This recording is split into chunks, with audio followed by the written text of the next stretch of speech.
আবার কি করবে জানবো বল? তবে ওই হৃদয় বলছিল কি ওই কি বলে দৈবী আবেশ হলে নাকি এসব হয়। এটাই হচ্ছে সমাধি দশাতে বাহ্য বদল। তা আমরা আর কি জানি বল? তুই জানো তো এটা সর্বনেশে কাণ্ড। আরে এই খবর তো একেবারে মানে বেলা পড়তে না পড়তে সারা গ্রামে চাউর হয়ে যাবে। এমনিতে পাগল খেপা বলে তো অন্যান্য লোকের মুখে মুখে পেরে, এরপরে তার রক্ষে নেই। না না না দাদা, না না না, কি না, তুমি কি এই সমস্ত নিয়ে আবার বলতে যাচ্ছ নাকি?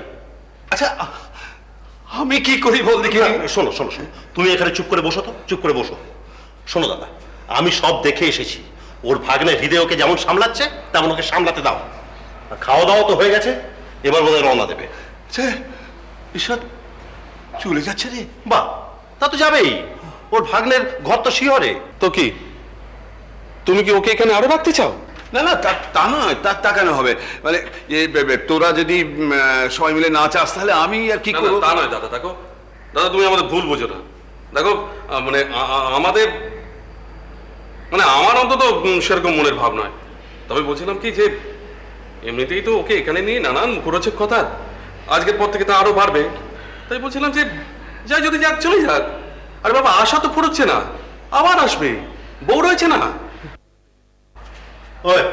ওই বোধহয় যাত্রার জন্য তৈরি হলো। ওই সব চলে যাচ্ছে রে।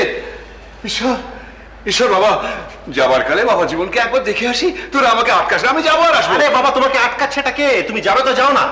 তবে শোনো দাদা, এই সমস্ত কথা নিয়ে তুমি কিন্তু আর ওখানে রাগ এড়ো না, বুঝেছো? রে ভগবান, ভগবান চলে যাচ্ছে।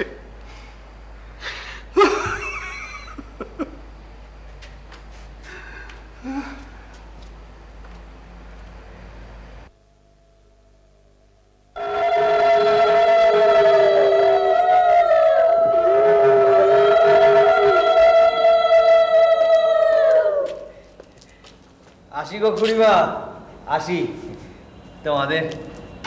তোমাদের খুব কষ্ট দিয়ে গেলুম গো। এমন যাওয়া কেন গো জামাই? এবারেও তুমি একে রেখে যাচ্ছ? তেমনই তো হলো দেখছি। মা না চাইলে কি হবে বলো? সেখানে তো জগৎ জননীর সংসার, সেখানে জুত পাওয়ার মতো সময় এখনো পাকেনি গো। বাবা জীবন, আমার এসো বাবা জীবন। আসবো তো বটেই। এমন ভাবের রাজ্যে, এখানে মা লক্ষ্মীর বাপের ঘর, এখানে তো আমার খোঁটা বাঁধা গো। ভারী গো তুমি জামাই, কথায় পট আঁকো। কটা দিনের জন্য এখানে এসে আমাদের একেবারে মাতিয়ে দিয়ে গেলে গো। সে কি গো ভালো পিসি, তুমি এখনো এখানে রয়েছো? গৌর দাদা যদি এসে পড়ে? হোমা, এলো নাকি গো? চলো ছোট মামা, চলো। এক পেট ভাত খেয়ে এখন ঠেলে হাঁটতে হবে যে। ওদিকে হয়তো গিয়ে দেখবো মা দৌড় ধরে দাঁড়িয়ে আছে। আরে দাঁড়া না, দাঁড়া দাঁড়া। ভালো পিসির হাতে সাজা এক খিলি পান খেয়ে যাই। ও ভালো পিসি, দাও দাও দাও, পান দাও, পান দাও, পান দাও। এ মা, একদম ভুলে গেছি গো। এই দেখো, এই যাচ্ছি, এক্ষুনি সেজে আনছি। এই তো মুশকিল, এখন আবার পান খাওয়ার কি হলো? তুই তো জানিস সিধু, তুই তো জানিস এই সব কিছু না হলে আমার ঠিক শুলোয় না। এই দেখো, তাই তো ভাবছি। হ্যাঁ গা, হ্যাঁ গা, আমাকে মত করো গো, মত করো। আমি এবার আসি।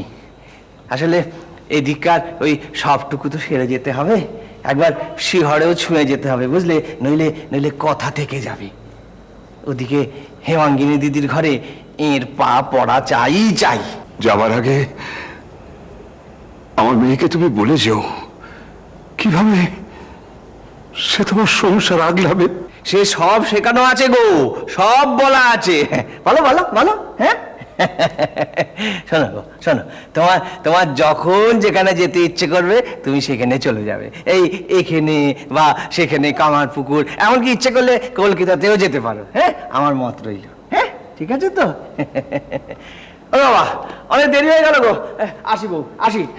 ও মা আসি গো। হ্যাঁ, আসি গো খুড়িমা, আসি। হ্যাঁ, চ চ চ চ চ।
দিদি,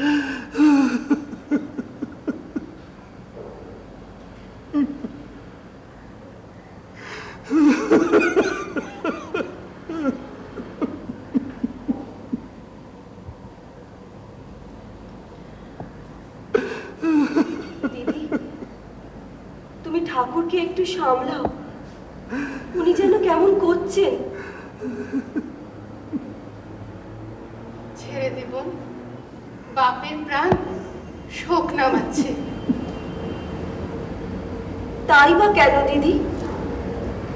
জামাইকে যদি তোমরা দেবতাই মেনে থাকো, তাহলে তার চালচলন তো একটু অন্যরকম হবেই গো।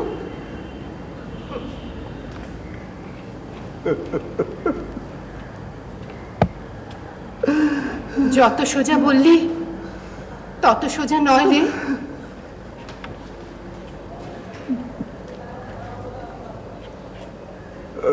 তাহলে শ্রীরাম